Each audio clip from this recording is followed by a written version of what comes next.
Bonjour à tous et bienvenue sur Affaires courantes. Aujourd'hui, on plonge au cœur d'une crise majeure, une véritable poudrière à l'est de la République démocratique du Congo. En quelques jours à peine, une guerre éclair a tout bouleversé. Alors on va décortiquer ensemble comment la diplomatie africaine se démène pour tenter d'éteindre l'incendie avant qu'il ne soit trop tard. Alors pour comprendre, il faut partir de l'actualité la plus brûlante. Ce 8 janvier, il y a eu cette rencontre au sommet, une réunion de crise. Et la question qu'on se pose tous, c'est mais qu'est-ce qui était si urgent pour que deux chefs d'État chamboulent tout leur emploi du temps comme ça? Eh bien, il s'agit du président de la RDC, Félix Tshisekedi, qui a sauté dans un avion pour Luanda, en Angola, pour y rencontrer qui? Son homologue, João Lourenço.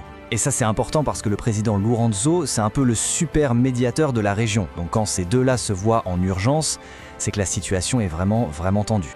Bon, cette rencontre, elle n'est pas anodine. C'est une tentative, peut-être de la dernière chance, pour stopper un conflit qui prend de l'ampleur chaque jour. Et pour vraiment saisir pourquoi c'est si grave, il faut qu'on rembobine un peu, juste quelques semaines en arrière. Tout ce balai diplomatique, toute cette tension, ça vient d'un endroit précis, d'un événement qui a tout déclenché, la chute de la ville d'Uvira. C'est une ville super stratégique, et ce qui s'est passé là-bas en décembre, ça a été l'étincelle qui a mis le feu aux poudres. Et l'acteur principal dans cette histoire, c'est un groupe que l'on connaît bien dans la région, le M23. C'est un mouvement rebelle armé très puissant.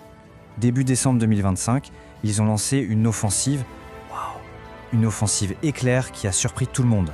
Personne ne les a vus venir aussi vite, aussi fort. Il faut regarder la vitesse à laquelle ça s'est passé.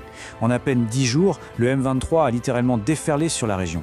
Ils ont pris ville après ville, Sange puis Uvira. L'armée congolaise n'a pas pu les arrêter, elle a dû reculer. C'est une démonstration de force qui a complètement changé la donne en un temps record. Et derrière les mouvements de troupes, il y a le drame humain. C'est terrible. On parle de 200 000 personnes. Pour se faire une idée, c'est comme si toute la ville de Bordeaux devait fuir du jour au lendemain. Des gens qui ont dû tout laisser derrière eux. Leur maison, leur travail, tout. Juste pour sauver leur vie. Et malheureusement, le bilan est encore plus lourd. Les Nations Unies ont confirmé plus de 400 morts. Et attention, ce ne sont pas juste des statistiques. Ce sont des vies, des civils, des femmes, des enfants qui se sont retrouvés piégés par cette violence. Face à un tel désastre, à la fois humanitaire et militaire, les dirigeants du continent ont bien compris qu'il fallait réagir. Et vite. Impossible de rester les bras croisés. La réponse de l'Afrique devait être claire, forte et unanime. C'est donc le 29 décembre que ça se passe. L'Union africaine, qui rassemble tous les pays du continent, a organisé une réunion d'urgence.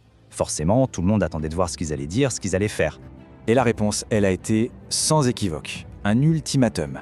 L'Union africaine a exigé un retrait immédiat et total du M23. Pas demain, pas un peu, non, immédiat et total.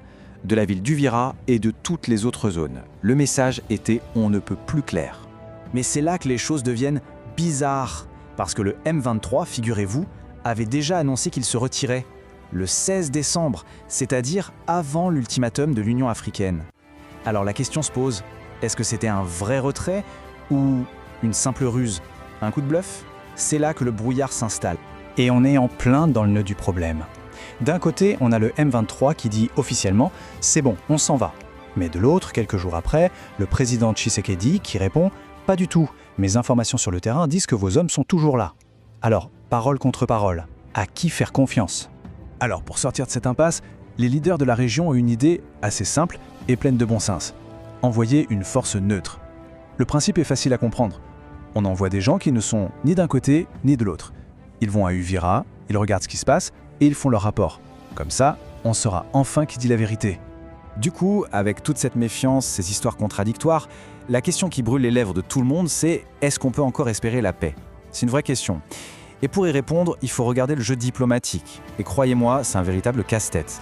En fait, le problème, c'est qu'il n'y a pas un seul plan de paix. Il y en a plusieurs en même temps et ça se bouscule un peu. Il y a les discussions à Doha, avec le Qatar qui mène la danse, il y a les accords de Washington avec les Américains, et puis bien sûr, il y a l'Union africaine qui a son propre plan. C'est un peu comme si plusieurs architectes essayaient de construire la même maison en même temps. Ça peut vite devenir le bazar. Alors au final, avec toutes ces réunions, ces accords, ces promesses, il y a une seule question qui compte, la seule qui vaille pour les millions de gens qui vivent là-bas dans l'angoisse. Est-ce que tout ce blabla diplomatique va, un jour, réussir à faire taire les armes? C'est ça la vraie question.